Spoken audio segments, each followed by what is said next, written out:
Good evening, Mayor and members of the City Council. I'm Jay Dobrowolski, case planner for the item before you this evening, which is the appeal of the Planning Commission's decision to certify an environmental impact report and grant a special use permit for the Port of Hueneme temporary vehicle storage facility. Both the applicant and the appellant will be in attendance for this hearing. The project is a request to construct a temporary outdoor vehicle storage facility with a 5-year limitation on a vacant lot that is approximately 34 acres. The proposed development includes a temporary guardhouse, a portable restroom, perimeter site lighting with a 6-foot-high fence, landscaping, drainage improvements, and grading for a vehicle parking area on 1 to 2 inches of gravel. Upon expiration of the 5-year permit, the office trailer, portable restroom, perimeter lighting, and gravel surface would be removed. The 6-foot-high fencing, landscaping, and drainage improvements would remain on-site and be maintained by the property owner. Staff has evaluated the potential environmental impacts of the project through the preparation of an environmental impact report. The project site is located in South Oxnard, as shown by the gold star. The project site is located on the southeastern corner of the intersection of Hueneme Road and Perkins Road. The project site is surrounded by urban development. To the north are commercial and residential uses. To the east is a trucking yard that is currently in the permit process. To the south is a railroad right-of-way, and beyond that is the Ormond Beach wetlands area. And to the west are the advanced water purification facility and industrial uses. This is a view of the project site from the intersection of Hueneme Road and Perkins Road, looking southeast. The advanced water purification facility is on the right side of the screen, and the project site is on the left side of the screen. This is a view of the project site from the intersection of Hueneme Road and Saviors Road, looking southwest. The advanced water purification facility is on the right side of the screen, and the project site is on the left side of the screen.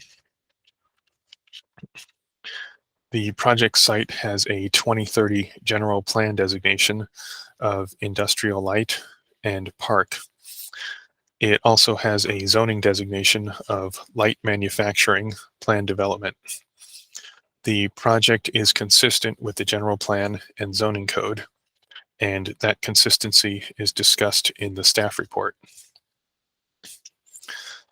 This is the proposed site plan for the project. The site has perimeter landscaping around a gravel lot for approximately 27 acres of parking, which will allow a total of 4,944 vehicles. The temporary office and restroom are located in the northwestern corner of the project site. Pursuant to the California Environmental Quality Act, staff evaluated the proposed project for potential environmental impacts and prepared a mitigated negative declaration. That M&D was available for public review for 50 days. Based on the over 220 comment letters received, staff elected to prepare an environmental impact report. The draft EIR was available for public review for 61 days. Based on the 218 comment letters received, staff prepared responses to those comments and made revisions to the EIR.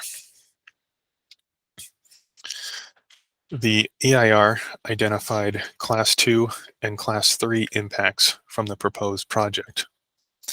The Class 2 impacts can be mitigated to a less than significant level with the implementation of mitigation measures. The Class 3 impacts are less than significant, so no mitigation is required.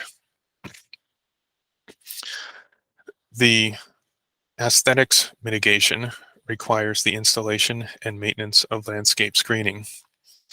The biological mitigation requires a pre-construction survey by a biologist. The cultural and tribal cultural resources mitigation requires an archaeological monitor and a Native American tribal monitor. The geology and soils mitigation requires a soils report for review and approval prior to grading. The hazardous materials mitigation requires a safety plan for review and approval prior to grading. The hydrology and water quality mitigation requires compliance with the Regional Water Quality Control Board MS4 permit. The police mitigation requires a traffic control plan prior to construction.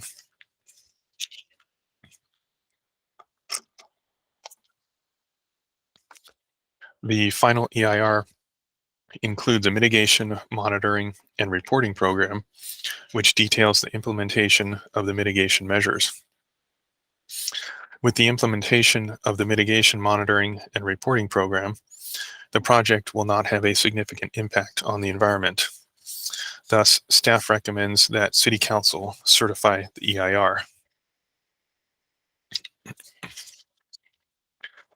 This project was presented to the public during 2 community workshop meetings.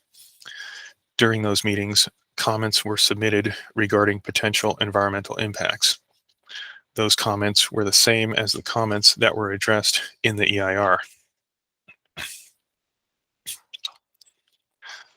Last month, the Planning Commission considered the proposed project. The commission heard public testimony, deliberated, and voted 4-1 to certify the EIR and grant the special use permit. Within 18 days, the appellant filed a timely appeal of the Planning Commission's decision. The appeal has 5 grounds of appeal. They are as follows. Number 1, the final EIR is replete with inconsistencies, omissions, and misrepresentations of fact by the Oxnard Harbor District and the lead agency that tainted environmental review. Number 2, the commission erred in certifying the flawed environmental impact report. Number 3, public engagement and outreach failed to provide a meaningful opportunity for public comment by ignoring clear language access barriers. Number 4, questions remain as to the temporary nature of this project, and concrete steps for fixing this issue remain vague. Number 5, the commission made its decision based on an incomplete record. Regarding ground of appeal number 1, staff's response is as follows. The Planning Commission considered testimony and voted 4-1 to follow staff's recommendations. The topics discussed in this ground of appeal are addressed in the final EIR as follows.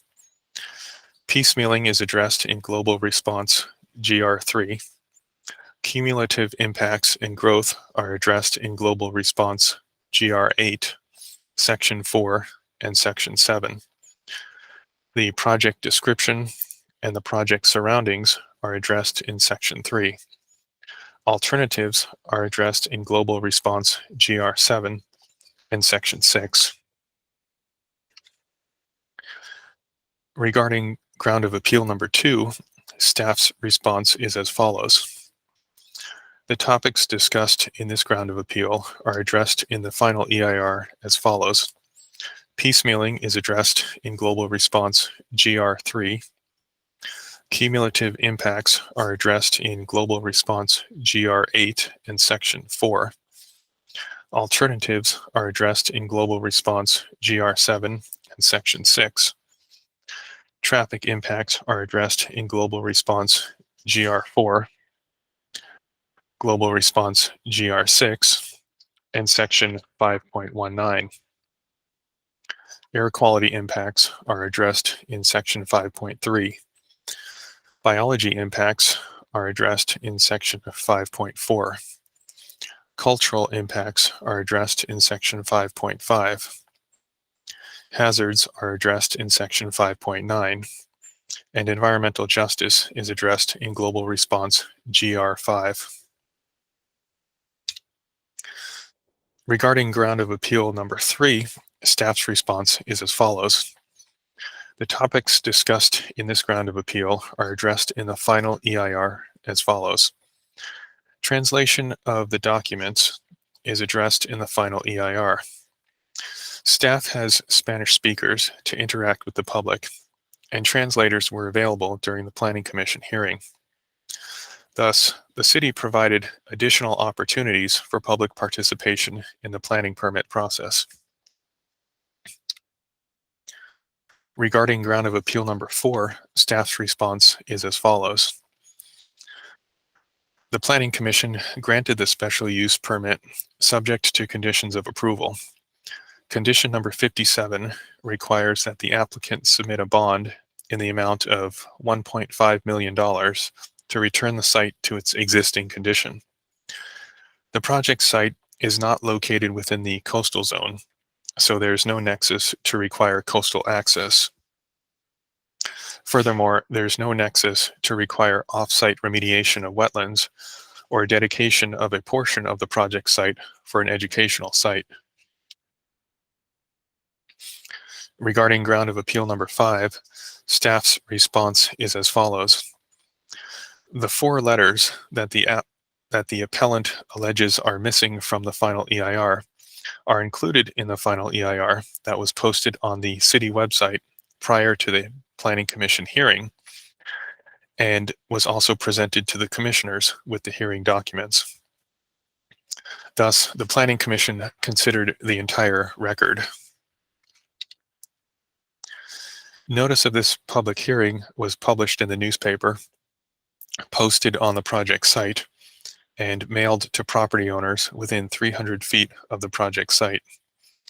Since the appeal was filed, staff has not received any comments regarding the proposed project.